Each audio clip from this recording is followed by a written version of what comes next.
श्रीनिर्मला देव्यै नमो नमः। ॐ त्वमेव साक्षात् श्रीकल्की साक्षात् श्री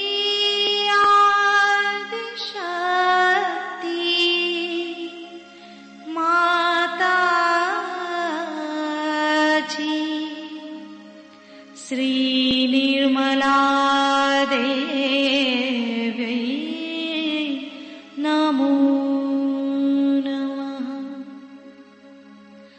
ॐ त्वमेव साक्षात् श्रीकल्की साक्षात् श्री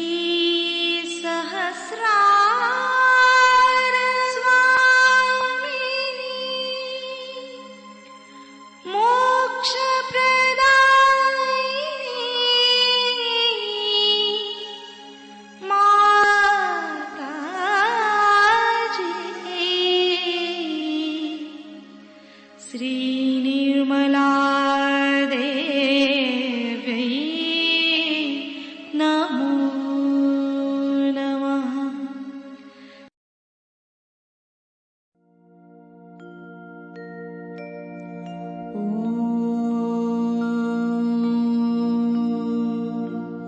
तमेव साक्षात् श्री गणेश साक्षात् श्री आदिशक्ति माताजी श्री निर्मला देवै नमो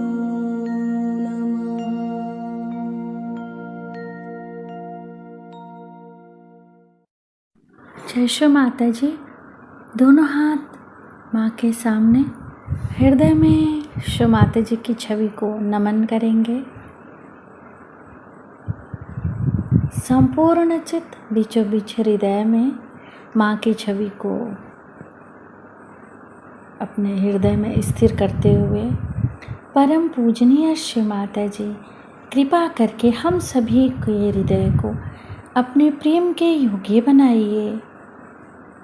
श्री माता जी, हम सभी आपसे बहुत प्रेम करते हैं, हम सभी के हृदय में आइए। हृदय में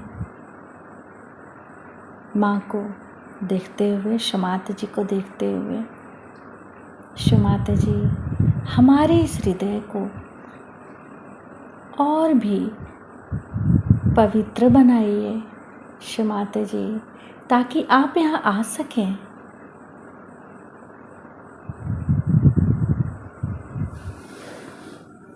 धीरे धीरे अपने संपूर्ण चित्त को दोनों हाथों पे, एक एक अंगुलियों पे, श्री माता जी हम सबको क्षमा कर दीजिए, हम सभी अज्ञानी हैं।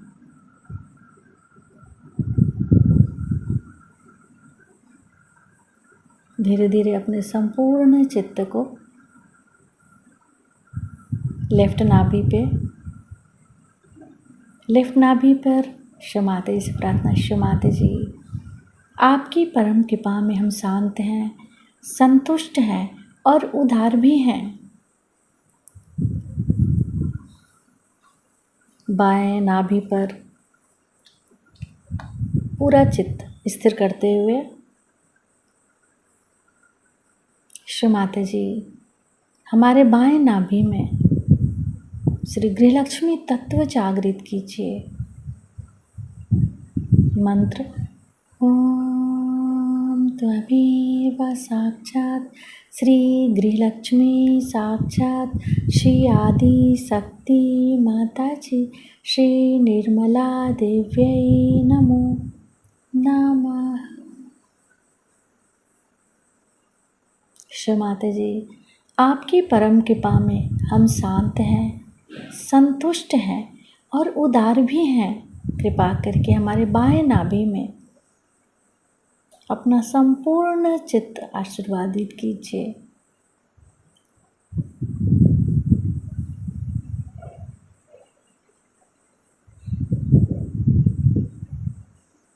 बाएं नाभि पर ही अपने संपूर्ण चित्त को रखते हुए क्लॉकवाइज घुमाएंगे चित्त को।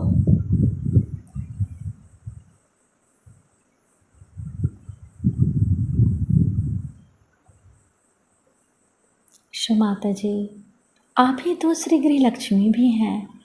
कृपा करके हमारे बाएं नाभि में जागृत हो जाइए।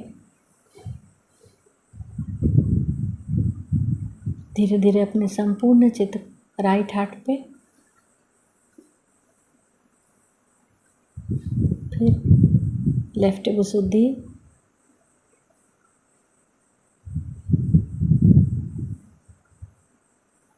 लेफ्ट आज्ञा, सहस्त्रार। सहस्त्रार पर माँ से प्रार्थना, श्री माता जी हम आपकी अमृतवाणी को सुन सके, ऐसी कृपा कीजिए। रात्रि ऐसी आएगी कि सब नष्ट हो जाएगा। उस टाइम में वो अपने क्रोध से सब चीज नष्ट कर दे। ये समय तब आता है क्योंकि मैंने आपसे कहा था कि ये आखिरी निर्णय है, लास्ट जजमेंट है। इसमें आप कौन से रास्ते पे जाते हैं, कहाँ जाते हैं, क्या करते हैं, ये सब पूर्णतया आपके अंदर लिखा जाता है।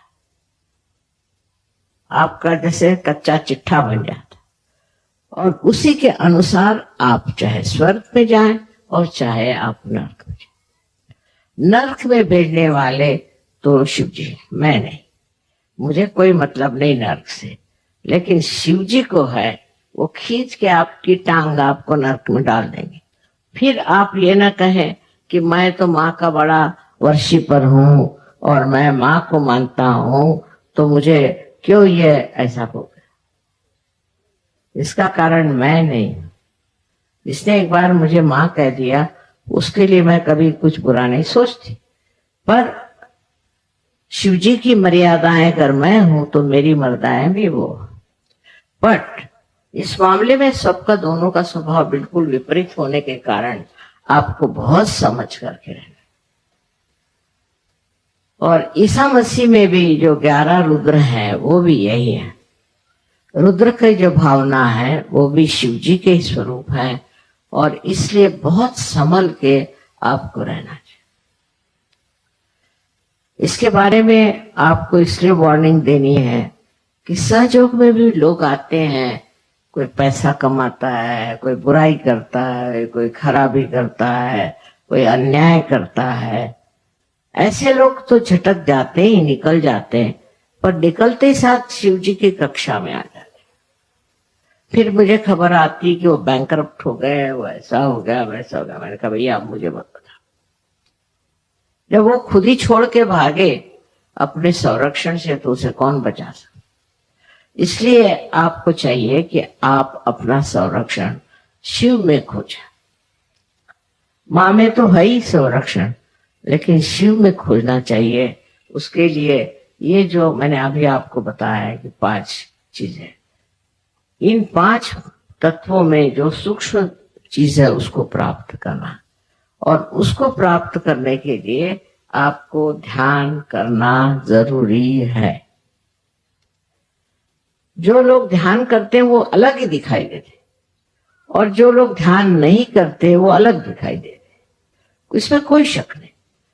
अब जो लोग ध्यान करते हैं पर ध्यान में मन नहीं, ध्यान में प्रवृत्ति नहीं, ध्यान की समझ नहीं, ध्यान में सूझबूझ नहीं, और उसके प्रति एक आलस्य हो, तो भी वो ध्यान फलीभूत नहीं होता, उससे कोई फायदा नहीं होता। ऐसा ध्यान हो कि जिससे अंग अंग आपका जो है वो खुश हो जाए, जिससे आनंद की वर्षा हो। शिव जी का पहला और महत्वपूर्ण जो हिसाब किताब है वो यह है कि वो आपको आनंदित करते हैं, पुलकित करते हैं। उनके नामस्मरण से ही मनुष्य को आनंद मिलना चाहिए, पर उसके अपोजिट होता है, उसके विरोध में ही लोग रहते हैं। जो होना चाहिए वो नहीं होता। ये मुझे बड़ा आश्चर्य होता है कि जिनको हम शिव के भक्त समझते हैं वो इस कदर सूखे रूखे कैसे हो सकते, हो ही नहीं सकते। इसमें एक कारण और भी कि जो बहुत ज्यादा कार्य में रत रहते हैं, बहुत वो राइट साइडेड हो जाते हैं। जब वो राइट साइडेड बहुत हो जाते हैं तो शिव से वंचित हो जाते हैं, शिव से हट जाते हैं और शिव फिर अपना असर दिखाते हैं। अब आपको पता है कि शिव जी की बहन सरस्वती है।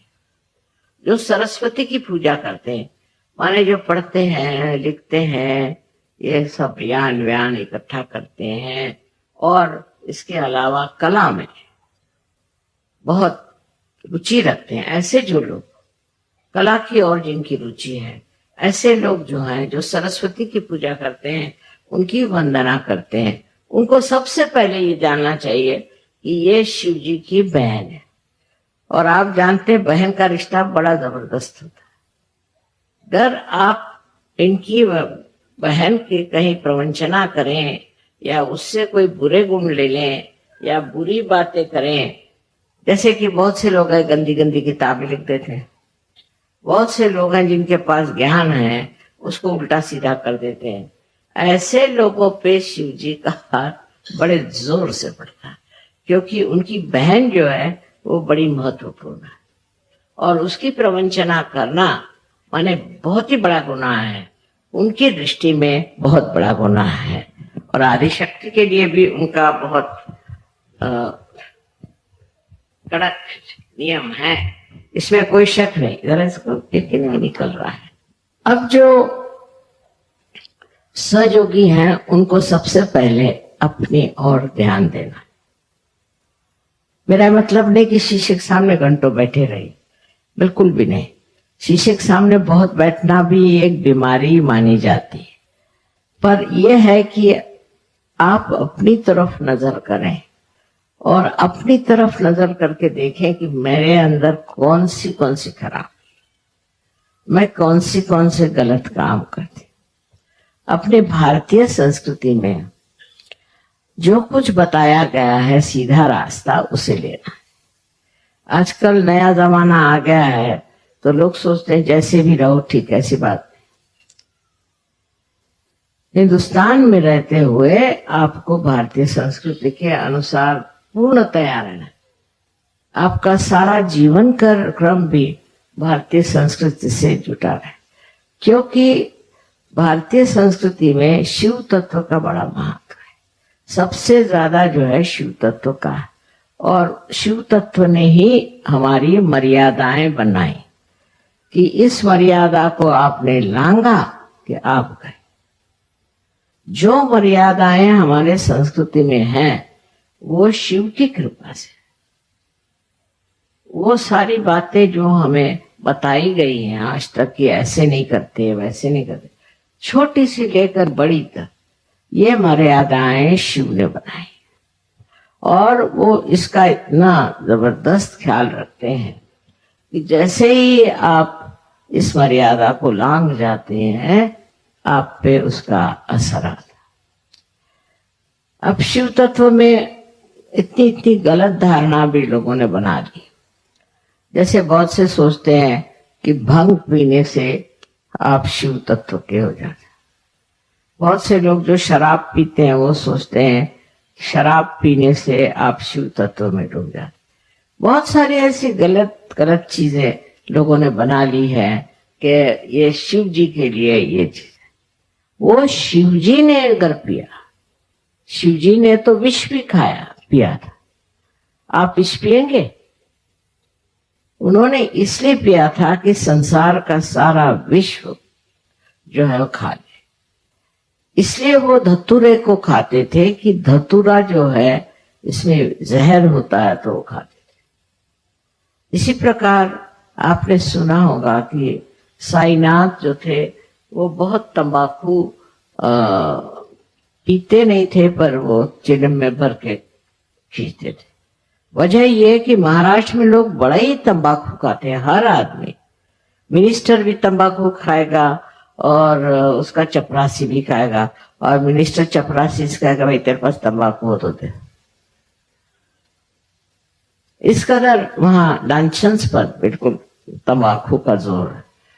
हालांकि ये तंबाकू तो वहां होती नहीं है, पर पता नहीं क्यों लोगों को तंबाकू को बीमारी है। इतनी तंबाकू खाते महाराष्ट्र में लोग। उस तंबाकू के लिए ही साईनाथ ने ये सोचा कि मैं ही क्यों नहीं इनकी सारी तंबाकू खा जाऊं। इसलिए वो तंबाकू खींचते थे तो लोगों ने कहा लो साईनाथ भी चिलम पीते थे तो हम भी पिए। जहां वो वहां ऐसे लोग हो गए कि जो तंबाकू इसलिए लेते थे कि इन लोगों की तंबाकू की जो लत है वो खत्म। अब वो चाहे उसको कुछ भी कहिए, है तो वो तंबाकू, और तंबाकू का और शिव जी से वैसा संबंध नहीं है, पर ये जरूर है कि सब वो सारी दुनिया भर की तंबाकू को खत्म करना चाहिए।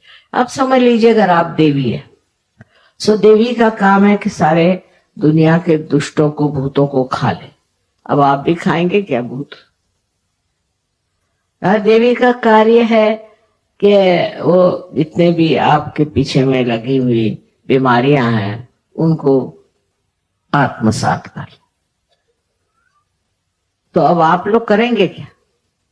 ये आपका कार्य नहीं। इसी प्रकार जो कुछ भी साधु संतों ने किया है वो सब करने के लिए तो अभी आपकी ये शक्ति है और नहीं आपका कार्य। आपका कार्य जो है वो अपनी स्वच्छता करना, अपने को ठीक करना। पहले आप उस दशा में पहुंच जाए, तब फिर सब मामला ठीक हो सकता है। पर अगर आप उस दशा में नहीं जाएंगे तो बेकार है। आपके लिए ये सारे उपद्व्याप करने से कोई फायदा नहीं।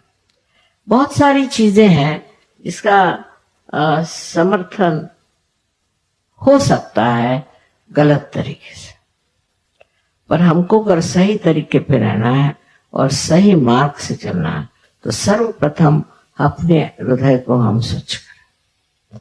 ये जो हमें आदतें लगी हैं, ये आदतें भी सारी हमारे हृदय पे असर करते।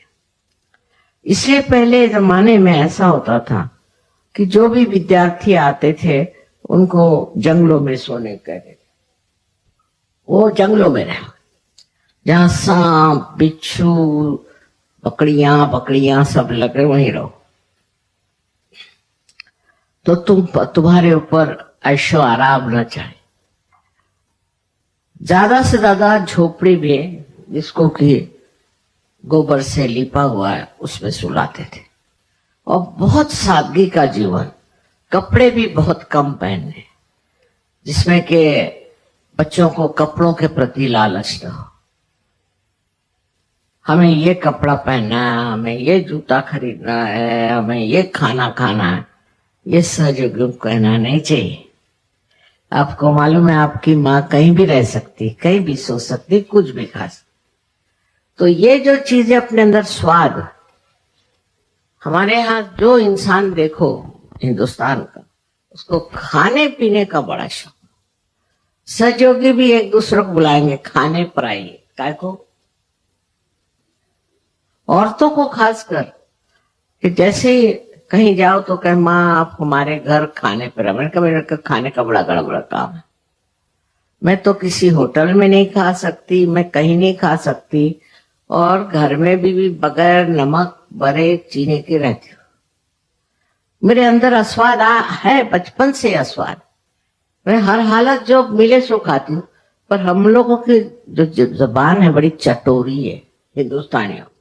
चाहे वो यूपी वाले हो, पंजाबी हो, चाहे दक्षिण के हो, खाने के मामले में हिंदुस्तानी बहुत एक्सपर्ट है। और आदमियों को बुद्धू बनाते हैं खाना खिला। हमारे हस्बैंड को ये पसंद है, हमारे हस्बैंड को वो पसंद है, करें क्या? उसकी गुलामी करेंगी, हस्बैंड को प्लीज करेंगी, उनको ही करें। रात दिन खाने पीने की बात अगर करे तो सजोगिने। अब बाबा, जब मैं वहां थी मिलान में, वहां जब प्रोग्राम हुआ गुरु पूजा में, मैंने खुद खाना बना, क्या करें? 4 साल तक मैं वहां खाना बनाती रही, क्योंकि दूसरे लोग अच्छा खाना नहीं बनाते थे। लोग कहते माँ ये तो प्लास्टिक के जैसे करा, पर हिंदुस्तानी उसमें विशेष। जितने भी हिंदुस्तानी वहां आएंगे सब मुझे मिलना चाहेंगे, उनका विशेष अधिकार मेरे ऊपर। और दूसरा, खाने पीने में बड़ा कि यहाँ का खाना ठीक है। अब एक और नई चीज शुरू हो गई हिंदुस्तानियों में कि अटैच्ड बात चाहिए। इनके बाथरूम्स घरों में जाके देखो तो कैसे इनके माँ बाप रहते थे। इनको अटैच्ड बाथरूम, वो भी अंग्रेजी ढंग का। मैं इसलिए आज कह रही हूं, इससे बड़ा परेशान कर दिया। गणपतिपुणे में उनके लिए अलग से मैंने बाथरूम बना दिए, बाबा अंग्रेजी बना दो। पर पहले मैंने हिंदुस्तानी बनाया। मैंने चाहे हिंदुस्तानी को हिंदुस्तानी पसंद आएगा और अंग्रेजों को अंग्रेजी बना दिया। तो ये फरमाते कि नहीं हमको अंग्रेजी चाहिए। बताओ, मैंने कहा यहां अभी स्ट्राइक शुरू हो जाएगा। मैंने कहा लोटा लेके जंगल में जाओ, यही तुम्हारा इलाज है। सालों भर ऐसे जाते रहे और अब बड़े साहब हो गए हैं अटैच्ड बाथरूम के लिए। तो बेचारे अंग्रेजों ने, जो परदेसी फॉरेनर्स थे, बेचारों ने कहा माँ हमें तो हिंदुस्तानी अच्छा लगता क्योंकि बड़ा साफ है, हमें आप हिंदुस्तानी दे दो। तो मैंने अदल बदल दिया, तो बड़े खुश हिंदुस्तानी की अटैच्ड बात मिल गया। शर्म करनी चाहिए। सहयोगियों को ऐसी बातें करते हुए शर्म करनी चाहिए। आपके बाप दादे तो लोटा लेकर के जाते थे और आपको ये क्या शौक? आपको कोई बीमारी है, कोई तकलीफ है? और मुझे एक आफत में डाल दिया था, पर एक तरह से मेरे दिमाग में बात आ गई कि चलो भाई तुम ये लो और तुम। इस तरह से बहानेबाजी और ये करना, ये हिंदुस्तानी हो गया। अब आपको और हैरानी होगी कि जो लोग कबीला आते हैं, सब लोग सबके साथ रहते हैं। बहुत रईस लोग हैं, मोटरे हैं, सब है, लेकिन वो सब पिंडॉल में सोएंगे। पर हिंदुस्तानी अपने लिए एक स्पेशल जगह उनको, होटल में रहेंगे, मोटरों में घूमेंगे। कोई भी तरह की जरा सी भी उनमें त्याग नहीं, त्याग करना सीखा ही नहीं। आजकल हम मॉडर्न क्या हो गए मेरी समझ में नहीं आया। अब इन लोगों के घरों में नौकर नहीं, तो ये लोग अटैच्ड बात इसलिए नहीं रखते, एक ही रखते, बाबा सफाई करना पड़ता है। आप लोगों के नौकर चाकर हैं तो चलो 10-10 बाथरूम रख लिए, पर ये सब आते आपको अपने स्वयं के शक्ति से दूर ले जाए। फालतू चीजों में आपका ध्यान जाना, फालतू बातों में आपका हाथ जाना, ये सब आपको एक बहुत ही सर्वसाधारण मनुष्य बना देगा। औरतों के आजकल चला हुआ है कि ब्यूटी पार्लर में जाएंगी, शक्ल तो वही रहती है, वहां पैसा खर्चा करेंगी, वहां ये करेंगी, वहां ये करेंगे। हमारे पूना में तो ब्राह्मणों की औरतें स्लीवलेस पहनेंगी, काला चश्मा लगाएंगी और वो मोपेड पे बैठ के घूमेंगे। समझ नहीं आता?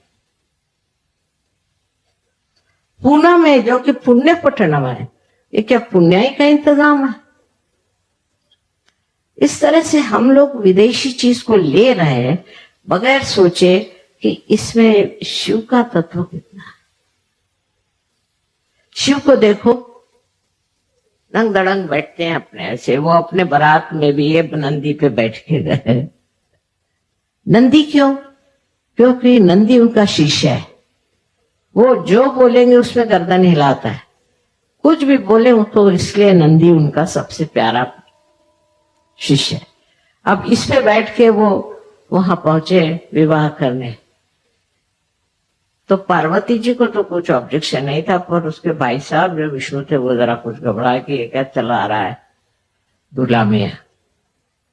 मेरा मतलब नहीं कि ऐसे दूल्हे आप बन के जाइए, ये मतलब नहीं, पर तो भी उसमें भी ताम झाम दुनिया भर की चीजें करा करके और खर्चे में डालने से फायदा।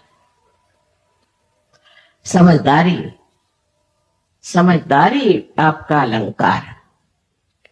हर चीज को मान्य कर लेना, हाँ ठीक है, जो भी है ठीक है, खाना ठीक है। अब वो किसके यहाँ खाना खाना जाएंगे और उसकी बुराई करते रहे, मुंह पे नहीं करे घर पे आके करेंगे, तो है क्या खाना बनाएगा। किसी के अच्छा खाना बनाओ तो बीवी कहेंगे वैसे तुम बनाओ।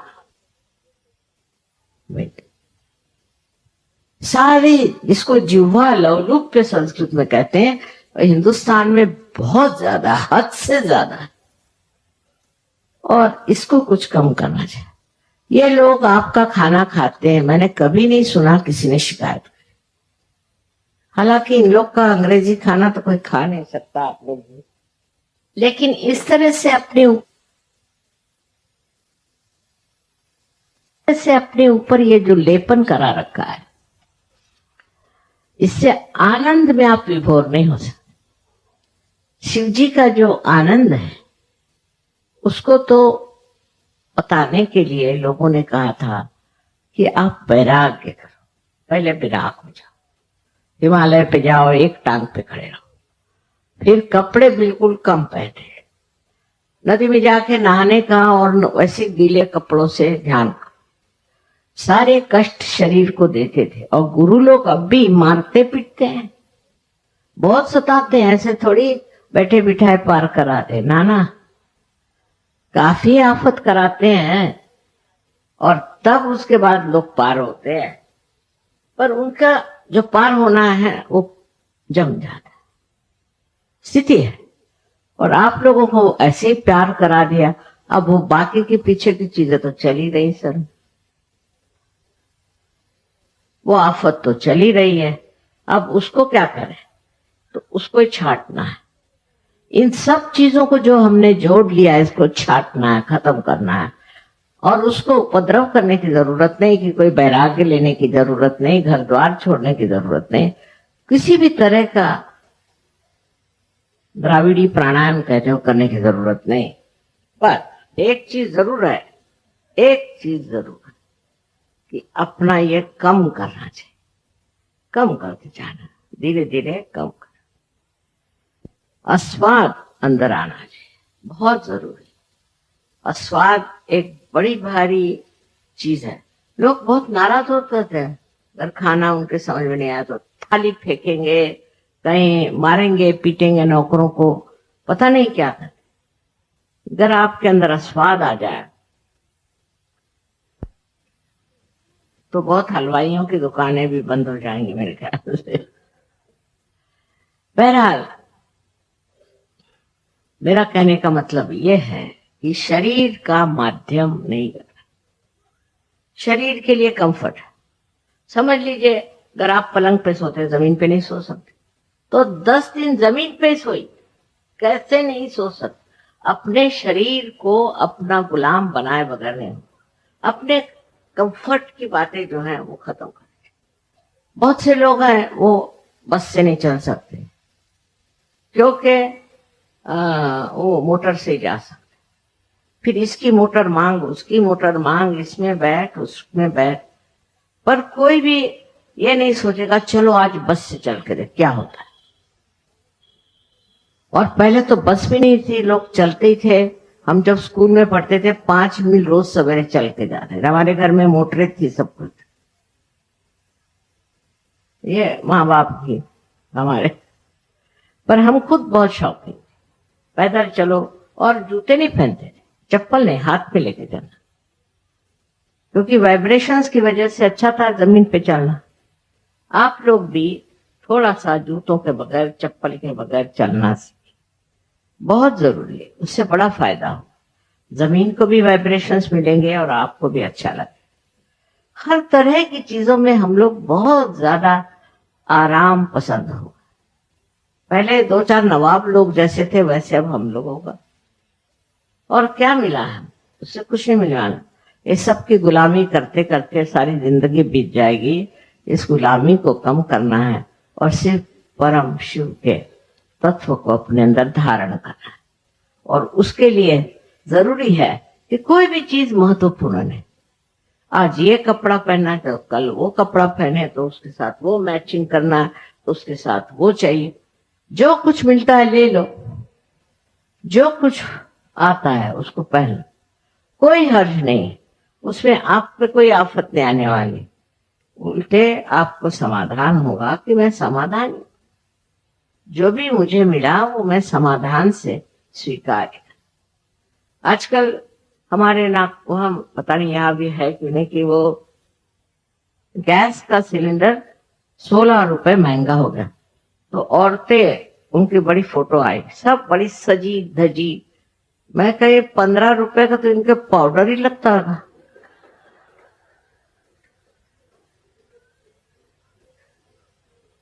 ये लोग कहे कि ये वो जा रहे हैं कि हम जा रहे हैं अब स्ट्राइक पे, काहे के लिए? क्योंकि 15 रुपए बढ़े और तनख्वाहें आपकी इतनी बढ़ गई, वो किसी को नहीं दिखाई। हम अपने सर्वेंट को पहले तो मतलब को 20-25 रुपए देते थे, आज 2,500 रुपए। अब वो भी शिकायत करेगा, उसको कपड़े भी मिलते हैं, सब मिलता है। कितनी भी तनख्वाह बढ़ जाए तो क्या दाम नहीं बढ़ेंगे? जहां तनख्वाह ज्यादा मिलती वहां दाम बढ़ते हैं। वो सोने की बताते ना कि जब लंका में आप सोने की ईंट मिलती, एक साहब गए सोने की ईंट लेने, तो देखा क्या कि एक दिन उन्होंने काम किया तो उनको 2 ईंटें मिली। उसके बाद वो नाई के पास गए उनकी शेव करने के लिए, तो उसने कहा कितना चार्ज कर? 2 ईंटें। जैसी कमाई वैसा खर्चा, एक समझदारी की बात। तो लग गए उसी के पीछे में कि भाई महंगाई हो गई, ये हो गया। मेरे तक शक आता था, मैं तनख्वाह कितनी बड़ी तुम्हारी, बहुत बहुत बड़ी। फिर तुम्हें महंगाई का रोना कैसे? जब तनख्वाह बढ़ेगी तो महंगाई होनी है। आपकी तनख्वाह तो बढ़ जाए और महंगाई न हो, ऐसा कैसे हो सकता? ये सर्वसाधारण चीज है। अगर हमें आ जाए तो सामाजिकता में भी हम शिव का तत्व है। अब गांधी जी जैसे थे, बड़े ही जबरदस्त था। उनके साथ मैं थी, आश्रम में रहते थे, मुझे कुछ नहीं होता था, पर सब लोग रोते थे क्योंकि उनका था कि सबके बाथरूम साफ करो, सब मेहमानों के, सब। वो जमादार नहीं रखते और अपने कपड़े खुद दो, अपनी थाली खुद दो, और खाने में सब खाना बॉइल्ड, उसके ऊपर सरसों का तेल आप ले। अब बताइए कितने लोग हिंदुस्तानी खा सकते हो खाना? बस 2-3 दिन रहते थे और भाग जाते थे, ये हालत थी। अब आप लोगों को भी थोड़ा अस्वाद सीखना चाहिए। अब अस्वाद के लिए ऐसा है, मेरे पता नहीं कैसे छूटता है, पर आप अगर खाना थोड़े दिन उबलाई खाए तो कैसे क्या रहेगा? कोई माँ अपने बच्चों को ये नहीं कहेगी, लेकिन मैं क्या करूं, इसमें शिव तत्व खराब हो रहा है। सब लोग अगर खाने पीने में लगे रहे तो आपका शिव तत्व गायब हो जाएगा, तो सारी मेहनत ही बेकार जाए। इसलिए खाने पीने में बहुत ज्यादा रत रहना कोई अच्छी बात नहीं। पहले जमाने में लोग 1-8 दिन उपवास भी करते थे, कुछ ना कुछ अपना त्याग करते थे। पर आजकल बड़ा मुश्किल है ऐसा कहना कि आप अगर संतुष्ट हो जाए, समाधानी हो जाए, तो आपको कोई जरूरत नहीं है, बिल्कुल जरूरत नहीं है कि आप हर समय खाने पीने की बातें करें और अपने यहाँ खाने पे बोला। फिर हमारे यहाँ एक जाति पात भी बहुत है कि अगर कायस्थ है तो अलग है, हिंदू है वो का ब्राह्मण है तो अलग है, फलाने अलग है। अब भी है। अब क्या होगा, कि जो कायस्थ सहयोगी है वो सब एक हो गए, ब्राह्मण सहयोगी एक हो गए। अरे भाई अब तुम सहयोगी हो गए, अब भी काय को ये कर रहे हैं ब्राह्मण और ये हो। फिर कायस्थ कायस्थों को खाने पर बुलाएंगे और ब्राह्मण ब्राह्मणों को खाने पर बुलाएंगे। अब ये इस तरह की मूर्खता अगर करनी है तो सहयोग में काय को आए? सहयोग में जाति पाति ये कुछ है नहीं, और तो आपकी वही नहीं मिटी जो बिल्कुल मूलतः गलत चीज है, तो अब क्या मिटने वाला है? शिव जी को था क्या जाति पाति? वो तो एकाक्ष को किसी की टांगे टूटी हुई, किसी का हाथ टूटा हुआ, ऐसे सब लूले बुले ले करके और अपनी बारात में ले गए थे। तो ऐसे शिव तत्व में आपके लिए बहुत ज्यादा ये कटाक्ष रखना कि हम तो भाई बहुत पर्टिकुलर हैं कि खाना जो है ऐसा होना है। फिर कायस्थों का अलग, ब्राह्मणों का अलग, और जातियों का अलग, राजपूतों का अलग, सबका अलग अलग। अब वही खाना खाइए। मुझे कभी भी समझ में नहीं आता, आज तक समझ में नहीं आया कि ऐसे अलग अलग खाने में ज्यादा आनंद आता है, तो ये लोग क्यों ऐसा ही खाना मांगते? क्या वजह? बंगालियों को बंगाली, मद्रासियों को मद्रासी। तो मैंने एक बार कहा कि हमारे एयरफोर्स में, एरोप्लेन्स में कोई अच्छा स्टैंडर्ड खाना क्यों नहीं? कहले माँ ये बताइए कि हिंदुस्तान का स्टैंडर्ड खाना कौन सा? ये तो बात सही। तुम कर कोई खाना बनाओ तो कहेगा ये तो मद्रासी का, मद्रासी कहेगा ये क्या बिहारी है, फलाने का ढिकाने का ढिकाने। तो इसलिए सब तरह का खाना खाना आना चाहिए, क्योंकि यहां से सब चीज शुरू हो जाती। ये वैखरी जबान में भी एक मिठास, मधुरता हो रही। मुस्कुराहट में भी कभी कभी ऐसा लगता है कि रावण निकल रहे इनके मुंह में से। तो बोलने का क्या कहना, जब बोलते हैं तो लगता पता नहीं ये कौन चंडिका बोल रही कि क्या बोल रही है। औरतें बड़ी तमाशा, और आदमी भी बहुत तमाशा। अजीब अजीब चीजें ऐसी बन गई हैं। इसमें शिव तत्व कहाँ है? शिव तो प्रेम का महासागर है। वो तो राक्षसों को भी उन्होंने वरदान दिए। राक्षसों को भी जिसने वरदान दिए, ऐसे शिव तत्व को हमारे अंदर कर लाना है, तो हम ऐसी छोटी छोटी बातों में कैसे उलझ, ये हम कैसे कर सकते हैं? ये बताइए। जिस तरह से हम एक दूसरों को क्रिटिसाइज करते हैं, किसी को कोई कहता है ये ऊंचा है, कोई कहता है नीचा है, ये शिव की बात है। शिव के अंदर प्रेम की धारा है बह रही, और इस प्रेम की धारा में बहते हुए आपको ऐसी उल्टी सीधी बातें करनी नहीं चाहिए, और उससे कोई फायदा नहीं होना। आपसी प्रेम, आपसी समझ और आपस का आनंद उठाना चाहिए। अब ये बात जरूर है कि सहयोगी आपस में लड़ते नहीं, ये तो मैंने देखा, और आपस में मिलते हैं तो बहुत प्रेम से मिलते, पर तो भी अभी भी ये छोटी छोटी बातें जो कि बड़ी वैयक्तिक है, खाना पीना, उठना बैठना पैरना, ये जरा सा ठीक करना चाहिए। ये अगर ठीक कर लें तो बड़ा अच्छा होगा। आपका चित्त जो है वो हृदय के तरफ जाएगा और इन सब चीजों में नहीं रहेगा, इन सब चीजों में नहीं रहेगा। परदेश में ये बीमारी ज्यादा है इसकी कि वहां एक से एक निकले हुए हैं, वो बनाते हैं अलग अलग तरह की चीजें, और जिसने वो चीजें पहन ली वो बड़ा भारी अपने को सोचता मैं बड़ा रईस। खासकर इटली में ऐसा बहुत ज्यादा प्रकार है। लेकिन ये सब बातें आपको इसमें नहीं पड़ना चाहिए।